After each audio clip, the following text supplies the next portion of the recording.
Trump demands unconditional surrender to end war in Iran. Will he get that? Here's what he had to say. President Trump wrote in a Friday morning Truth Social post that the U.S. will make no deal with Iran besides an unconditional surrender of the country's leadership. After that section of a great and acceptable leader, we and many of our wonderful and very brave allies and partners will work tirelessly to bring Iran back from the brink of destruction, making it economically bigger, better, and stronger than ever before. Iran will have a great future. Make Iran great again. Thank you for your attention to this matter. Rob, you have a clip as well on that. I do.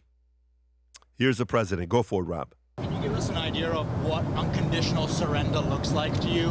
I mean, what do you want from Iran? I said unconditional, not conditional. I said unconditional. It's where they cry uncle, or when they can't fight any longer and there's nobody around to cry uncle.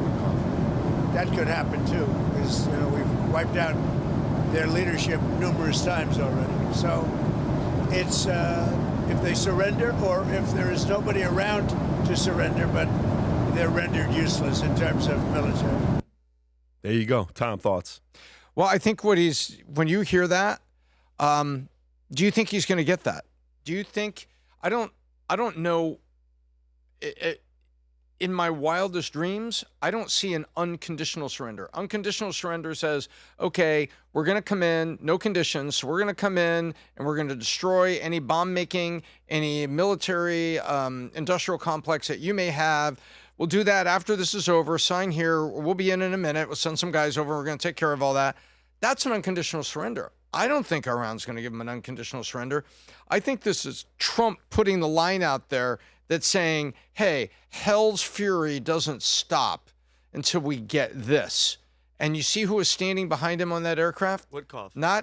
Yes. Steve Woodcock and Hegseth. Hegseth was looking over his shoulder, but it was Witkoff who's standing in the background. And I don't think they're going to get an unconditional surrender. I think they're drawing the line way out. And I think that's the message. Vinny. I don't see the Iranian IRGC just going, yeah, you know what, we're done. We're gonna give up. And now that's my one issue with this whole thing, Pat. Was this to? Because what I initially thought was it's for the people in the street that were dying. Were we going in to help them? And then once it all started, and I think the president said it was to take out their launching missile capabilities. So I want to know what's the status of all the people that were fighting in the streets. Like, what are they doing? Are they just now standing by and waiting for everything to get bombed out? Because I don't feel like there is a plan for leadership. If they're going to keep taking out cousins, brothers, everybody's going to keep getting killed, and the next man up is going to come up, and they're going to have days or weeks time. But that's not on the president, prime minister side. That's on the supreme leader. It's like their pope. Yeah, no. I'm saying the objective of this mission, the American-Israel war in Iran, was for what? I thought it was because there was 40,000 people, if the number's correct or not, dying and fighting in the streets. And then once it started, I heard different. I heard it was for getting rid of their missiles and stuff like that, which it seems like they're kicking butt in that sense of it. But if you take a step back and look, it's not Reza Pahlavi. He's self-proclaiming, Pat. He's self-proclaiming that he's going to be the leader of the, not the revolution or whatever. He's promoting himself as the guy. But I'm just saying, once this smoke and all the soot, oil smoke bombing transitional leader. Yeah, I'm just hoping that there's something, because if you kill everybody, then what? Who's going to take charge? Who's going to be in charge of the country? That's my only thing. Adam. So this is civilization versus barbarism. I'll say it again. This is civilization versus barbarism. And I think that the Trump administration has learned from all our past mistakes in Iraq, in Afghanistan, in Libya, in other countries around the world like Syria, that we've been in a debacle. I'll say this also. The Iranian people are Persians. They're not Arabs. It's a totally different ideology. It's a different history. The mistakes that we've made all over the past, that I will admit that George Bush and the Dick Cheney wing of the Republican Party have completely ruined the reputation of the Republican Party when it comes to war. But Trump ain't those dudes. Trump gets in, gets out. He's precise. The whole debate in Congress these days, is this a war? Well, it's not a war. Have they declared war? Is this a conflict? Is it a battle? Is it an incursion? Is this a military offensive? Everyone wants to basically have these war of words over whether this is a war or not. But you did a great video, PBD. I encourage everybody to watch it about, is this a regime change or regime collapse? Yep, I don't know what this is going to be yet, but I know this. The world is so much of a better place without the Ayatollah Khomeini in power and the IRGC in power.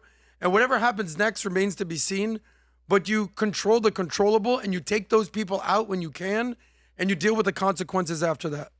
Yeah, I think it's going to be one of 8 things that's going to happen. And people have to pick and choose which one that is. One is the Samson option. You know what the Samson option is. You've seen Samson when he's in the temple and they all come in and they're like, oh, okay, you're going to take all of us out? Everyone's going down, including me. And then boom, everything collapses. So if they push Iran too much to that level, will Iran decide to do something dumb like that and take everything out? I don't know. That's not good. But by the way, when you say, gee, they don't have anything to come out, but they may do stuff internally with their, like what happened with the 2 kids, the 2 boys in New York, that with the, what do you call it, the bombs that they threw. We'll talk about that here in a minute as well. That's one. Number 2 is an even more extreme leader takes over and makes it even worse if they're able to survive it. Number 3 is certification, which is kind of like it just kind of a keeps fractured, keeps going. It's always problems, always issues. Then a stalemate, nothing happens, stays the same. 5th one is a military guy takes over, which is even worse. That happened to Brazil, that happened to Argentina, that happened to a lot of different countries. And then you have the Persian Spring. Then you have the Marshall Plan, which everybody around the world is going to want to come and fix it. You know how much it costs to fix Europe? Marshall Plan, you know how much the world put? It would be around $130 to $150 billion of today's money, which, by the way, Vinny, is not a lot of money. You know how many Marshall Plans the world has tried to fix Africa?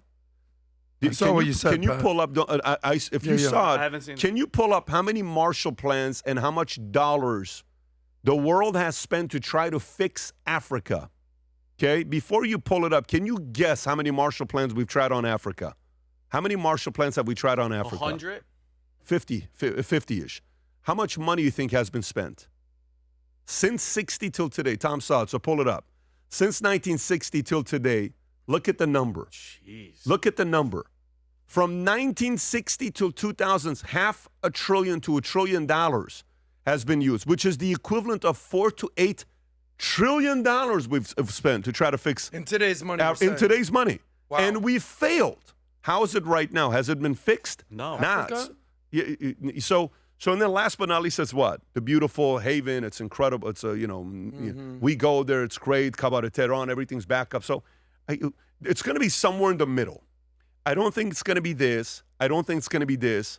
I think it's going to be a little bit of a, on this side if they succeed. And by the way, anybody and everybody. Recently, there was a guy that went on the Hill, went on the Sagar and Crystal show and did an interview, this Asian guy. I've never seen him before. Humberto's been watching him for a while, where he said 3 predictions he made. He said Trump's going to win the election. We reacted to it last week. Trump's going to win the election. Number 2, they're going to attack Iran. And number 3, Iran's going to lose, right? We messaged him to invite him, and we, messaged Sagar and then when they did the podcast, he came out. And Rob, did we invite him on the podcast when did we invite him? A week ago? A day after the interview. Do you know what he said on the podcast yesterday about being on the podcast? What did he say? He says we were trying to do a setup to him. He said he was worried because there was so many things going on, and now some of the claims that he made, he says Jared Kushner's the next Epstein. He said they won't use nuclear. There's a bunch of different things. I thought it would have been a great conversation because of the angles that he has. And he said the third one was that Iran was going to win the war. They're going to win the war. And his argument, which, by the way, it's actually an interesting argument he makes, he says they're going to have to allow them to win for it to be like it's not our business anymore. They have to handle it over there, and we're going to come over here. Now, he makes these arguments. A lot of people push back. What we know at this point is this. You know who knows what's going to happen next? Nobody. You know who knows what's going to happen next? Nobody. You know who that includes? Who do you think that includes? Trump. Trump. Yep. Nobody has a clue what's going to happen next. Every one of us are speculating. Our leaders are speculating. You don't know what the other guy's going to react to. You fight. You hope you're prepared, but you don't go. You remember when Ryan Garcia was fighting not Haney, Tank. It's like, oh man, he's going to hit him with the left. You know, Tank's going to get the left. Tank's going to get the left. And then all of a sudden, how did Tank beat him? With the same punch that typically Ryan wins, he won with the left. You never know what's going to happen in these fights. It's all unpredictable. It's all nasty. And every one of us has opinions on what we think is going to happen. We're all speculating. We're all saying, what about this and what about that and what about this? But one thing we do know, let's state the facts. The IRGC hates America.